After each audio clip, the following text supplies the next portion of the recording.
Periods మధ్యలో bleeding అవుతుంది అనుకోండి, అది కూడా అబ్నార్మాలిటీ. మీ నార్మల్ సైకిల్ తర్వాత నెక్స్ట్ సైకిల్కే రావాలి, కానీ సైకిల్ మధ్యలో బ్లీడింగ్ అవుతుంది అనుకోండి, దాని అర్థం ఏంటంటే ఇన్ఫెక్షన్ ఉండొచ్చు, ఫైబ్రాయిడ్స్ ఉండొచ్చు, హార్మోనల్ ప్రాబ్లమ్స్ ఉండొచ్చు. దానివల్ల ఈ అబ్నార్మల్ బ్లీడింగ్ అవుతుంది. మెనోపాజ్ తర్వాత పీరియడ్స్ అసలు ఆగిపోయినాయి, ఆ తర్వాత 50 తర్వాత మళ్ళీ బ్లీడింగ్ అవుతుంది అనుకోండి, అది మంచిది కాదు.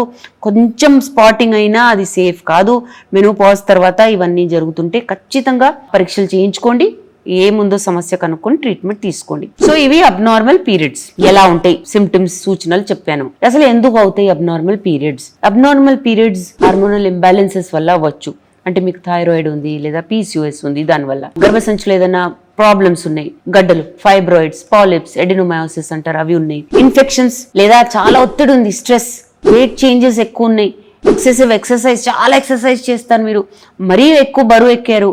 సో అలా ఉన్నప్పుడు కూడా ప్రాబ్లమే. కొన్ని సందర్భాల్లో క్యాన్సర్కి ముందు, క్యాన్సర్ చేంజెస్ వచ్చినప్పుడు, కీమోథెరపీ తీసుకుంటున్నప్పుడు కూడా అబ్నార్మల్ పీరియడ్స్ అవ్వడం సహజమే.